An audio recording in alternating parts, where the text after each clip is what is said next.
You're listening to Making Money Online with Lisa Johnson, the podcast that tells you what it really takes to build a business and the simple steps to get you there. I'm determined to share with you the reality of easy, simple business marketing tips to make passive income so that you can start making money online. As entrepreneurs, you know how mastering high-ticket sales and premium client attraction can explode your online income and profits without multiplying your workload. My friend and client, Tanya King Mohammed, is the go-to high-ticket sales expert for you if you want to attract high-paying clients to multiply your income with integrity. The science and strategy-backed tools from within the high-ticket method means your authority, income, and freedom skyrocket as you get paid more for the work you love. Tanya is going to be delivering her results-driven, free high-ticket sales success sprint on February the 19th to the 22nd online. In its last round, the high-ticket sprint generated thousands in new sales, and this sprint is set to generate even bigger results.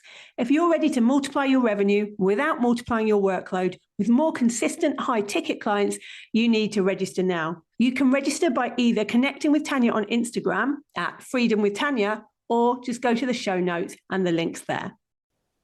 Hello, welcome to this week's podcast.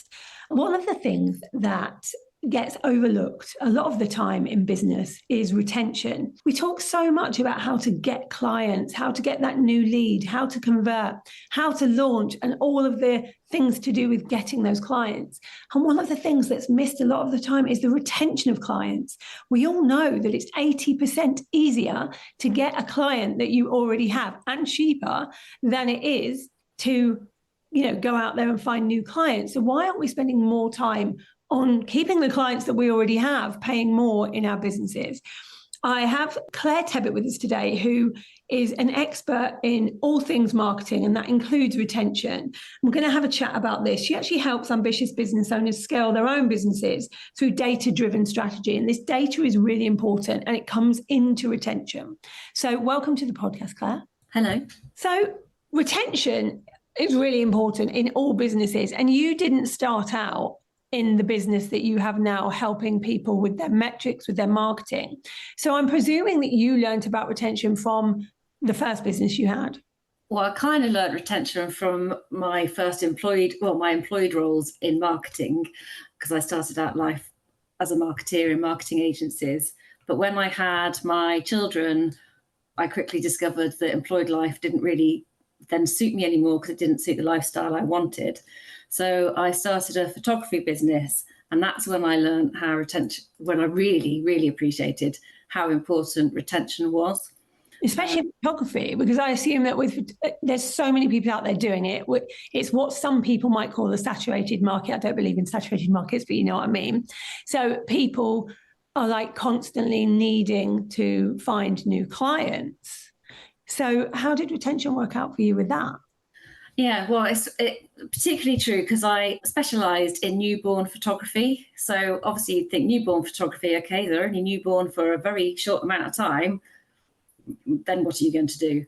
So I quickly realised that delivering a great customer experience was really key, because everybody was shopping on price, because as you say, there were so many other photographers out there offering essentially the same service, newborn photography.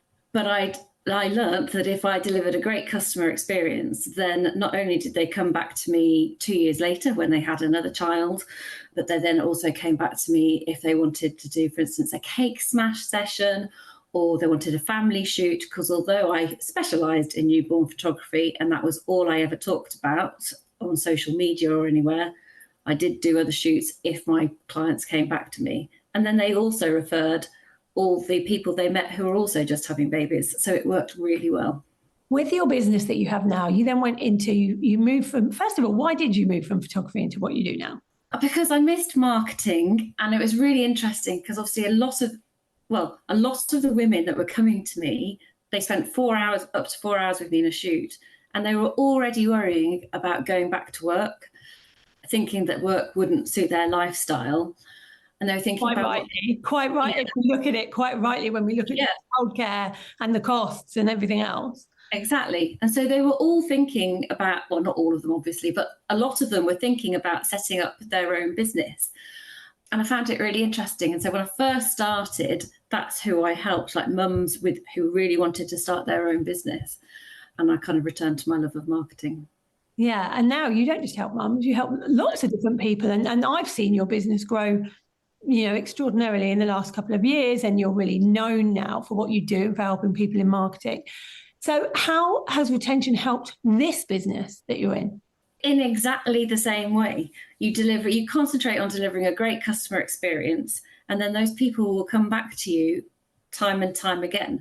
And you must see that yourself. So if people, come to you, for instance, with one-to-many first, then obviously they might come and join Destination Inspiration or The One or whatever it is. And they come back to you and buy whatever it is that you're selling because they become raving fans. But then not only that, they'll happily go and talk to other people about you. And then those people will come and become your clients. Yeah, it's actually, retention has massively helped my business. One of the things that we did for the new business, we did a SWOT analysis. One of those things that you do in corporate, that you hate everything in corporate, but you really should bring it into your business. And we sat down and we looked at 5 competitors, and we looked at the strengths that those competitors had over us and their weaknesses and the opportunities that were there for us. And one of the biggest things that we found is that quite a lot of people in online kind of strategy type consulting roles, what they seem to do well is sell. So they're really good at the selling side and they get people on board, but they don't deliver that well. The customer experience isn't that well. Because of that, they don't retain clients. People don't pay them over and over again. So they're constantly having to spend money on Facebook ads to find new clients, to get new people in, because once they've been around someone, they generally don't work with them again. And our biggest strength was that clients always work with us again. We barely have anybody that's done one thing with us. They come back and do more things with us when they grow. The next thing they need, they'll come back to us because they had such a good experience the first time. And I think retention maybe has actually made my business retention and referral, because we didn't use Facebook ads until we'd made well over $1 million for this exact reason. Yeah, and retention is so important if you want to scale your business, because 80%, as you said earlier, 80% of your future profits are going to come from 20% of your existing clients. They're much more likely to buy than prospective clients. They're going to spend more. They're going to refer people to you, which will increase your lifetime value, which obviously, I love metrics. Increase the lifetime value of your customer. It will reduce your customer acquisition cost, because I think the current stat is people are 4 times more likely to buy from you if they've been referred. They're likely to spend more. They're likely to stay with you longer as well if they've been referred. And as we know, people buy from people they know, like, and trust. And if somebody has already recommended you, that's shortcutting the know, like, and trust journey. And so the sales process is a lot shorter too. That's so true. One of the things that I always say is there are 3 ways to scale a business. People come to me and say, I want to scale a business. I don't say that there's only 3 ways to scale a business. You either put your prices up, that makes you more revenue. People often go, well, just put your prices up. That's not always the right thing to do, the ethical thing to do. The second way is to sell more things to the same customers you have, which is where retention comes in so handy. And the third is to sell the same product to more people, which is where referral and affiliates come in handy. And so there's retention that people are overlooking. It's a massive deal. It could be like the main part of your business, your lead generation. Yeah. Why do you think people aren't thinking of it that way? I think because they're so busy thinking, I need more clients. So they automatically think new clients, but actually they're not thinking about the client base that they've already got. But equally, you just touched on something there about the 3 ways to scale your business, about selling more things. That's, again, going back to a metric in terms of conversion rates. You've already got an audience and you're not selling to some of them because they're not all converting. It would be, again, much easier to convert the audience you've already got rather than going and bringing in new people. Yeah, and I think, and when we first start, people forget that, don't they? I remember when I used to teach people to really just start their Facebook groups, like the beginning part of the journey. They'd have 50 people in the Facebook group and they would be so thinking about bringing new people into that Facebook group. They wouldn't be concentrating on the 50 people in there that have never bought anything from them. Yeah, exactly that. Yeah. You really do have to focus on well, I keep saying about delivering a great customer experience, but that is really the starting point, because if you don't do that, then you're never going to get them to keep coming back.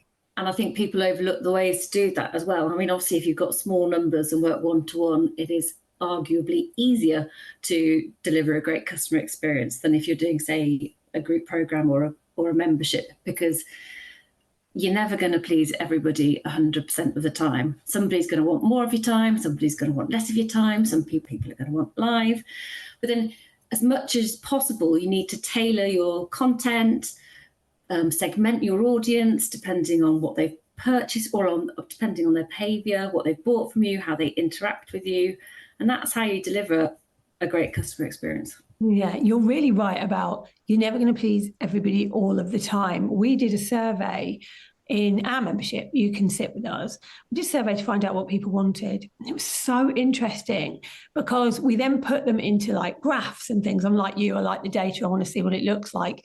And for as many people that said they wanted something, more of something, there was just as many people that said they wanted less of that particular thing.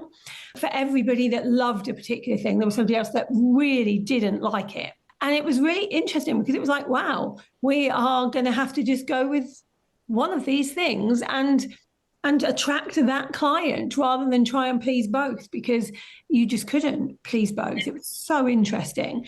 But I think what we can do is if we know our ideal client, we know the people that we want to have in there, then we can make sure that the client experience is right for them, for that particular person. And as well, what are the other things, as well as client experience, which is obviously a massive one, when it comes to retention, what other things should we be making sure that we've got in place? Loyalty schemes, depending on your type of business, a loyalty scheme could work well. Some kind of referral generation scheme, reward scheme, which I guess is the loyalty program. This segmenting and tailoring and personalizing communication. Also, always doing A/B testing to check what's hitting with your clients, which messaging is working best. There's quite a lot when you think about it you can be doing that most people aren't doing when it comes to attention. With the things like loyalty schemes, and especially referrals is a massive one. So many people, when we look at what is good in their marketing, like I always ask the first question when they say they want more clients, how are you getting clients now? And usually one of the first things they say is, oh, well, the last 2 came from referrals or something like that. And yet they don't have a referral scheme. So they say, oh, I will pay someone, I'll give somebody a percentage if they send someone to me. I think, why are you telling them about them? Because, for instance, people come to me all the time and say, oh, will you refer me? I'm a mindset coach. And if I have 10 people saying, will you refer me? I'm a mindset coach. If anyone needs mindset, and one of them saying, I'm going to give you £500 every time you do, who am I going to remember? And yet the others probably will and won't tell me that that's going to happen.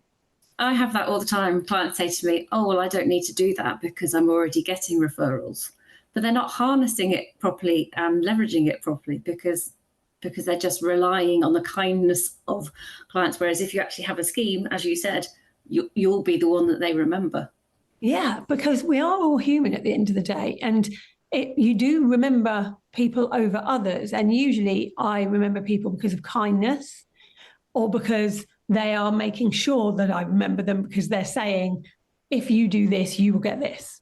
Yeah. And that's not a bad thing to do. People often go, well, I don't know how to say that to clients, but it's just saying we want to reward you anyway. That's why we started doing affiliate marketing, because people were telling everybody to come into one-to-many and not getting anything for doing that. And for me, it felt like the right thing to do to reward people for doing that. And not only does it reward them then, the people that were doing it anyway, it also means more people go, oh, I mean, I did really enjoy this course. I haven't really told anyone about it, but if I'm going to get something for it, now I will. Yeah, absolutely. Another way you can retain clients is obviously just by looking at your product suite or your product offering, because you might have a signature course, for instance, and then they've done that. If you haven't got anything else, then there is nothing else for them to buy. And obviously it does depend on how many offers you want to have out there and that you can manage. But developing products for your clients at various parts of their journey is obviously also a great way of maximising lifetime value. Yeah, because the reality is that every product suite should be its own ecosystem that feeds into each other. So for us, it's an ascension model where people start in a membership, and when they've done really well in the membership, they can then afford, because of the money they've made, to go on to one of my other programs. And eventually they should be making enough money because of those other programs, they can come into DI or my other mastermind Kickstart. So some of them then go on to one-to-one. But what we do is we have a circular loop. So after they've done one-to-one or one of the memberships, they want to still stay in my world, stay in touch, learn from me, they come back into the membership. And so they're always there, because if they're in the membership, they're much more likely to buy other things from me if I do mastermind days or, networking, something that is less about learning and more about hanging out. They're more likely to buy those things. And I do think sometimes people don't think about the ecosystem of their product suite. They just bring out products that they like to do, but none of them fit together. And I think that doesn't help their retention. 100%. Yeah. And also they're not thinking about the client. The client has to be at the center of it, not you, not as the business owner. Yeah. It's the client that needs to be at the center. It's what the client needs, not what you need. I found that to be really true. The more we center the clients in everything we do, the easier retention gets, because that's what it's really about, isn't it? Like, it's about them. And so often online, you see people talking about themselves and why they wanted to teach a particular thing, and why a mastermind was better for them because it was less time and things like that. But actually, what's right for the client is why a client is going to stay with you, because it's a two-way thing. Yes, I don't think we should always do things for clients that we don't want to do. If you don't want to do one-to-one, but your clients want it, doesn't mean you should have to do it. But you should always have them in the back of your mind. What is the way that they want to do things? Yeah, I mean, don't get me wrong, it's got to be win-win. It's got to be right for you as a business owner, but you've got to make sure that it is right for your client, because you've got to be answering their wants and their needs. And obviously, if you can do it in a way that suits you as a business owner, then that's what you go with. Of course. With metrics, you talk about metrics a lot. You talk about how it helps with retention. If somebody's out there and they're like, oh, I hate metrics. This was me, by the way, 4 years ago, so I'm not judging. If they don't look at metrics at all, what should they be looking at? Okay, I think the top 3 metrics that people should look at are conversion rates, lifetime value, and customer acquisition cost. And I've had a few people express surprise that I don't mention ROI in my top 3. But all of those 3 that I've just mentioned will all have an impact on ROI, but they also tell you something else about the state of your business, whereas ROI will just give you what the return on investment, whereas conversion rates will tell you what part of your funnel's failing or what part of your funnel's excelling, etc. Lifetime value, obviously, how much money you can afford to spend on ads and things, because you know how much more money your client is likely to spend with you after the initial purchase. And client acquisition cost, okay, great. You know how much you can afford to spend to get them. I really like the lifetime value of a client because I think it's overlooked. I think people, especially if they're using Facebook ads, I did a podcast with Danny Young recently, and we were talking about how people often think, like there's how much money I spent on ads this month. How much money did I make from clients who came through that ad? And that's so misleading and not the way to look at it, because the reality is the lifetime value of a client could be much bigger than that. So people say there's no point, using Facebook ads if you've got a membership that's £49 a month because the ad's going to cost too much. But people that come into my membership often spend £14,000 to £20,000 with me. So it's like, well, it's worth that to get that client, isn't it? 100%, and that's exactly why people should look at their metrics, because they won't know that unless they look, because they won't know how much their average client is worth to them. They won't know. How do you know how to work these things out? Do you have anything like on your website that can help with that?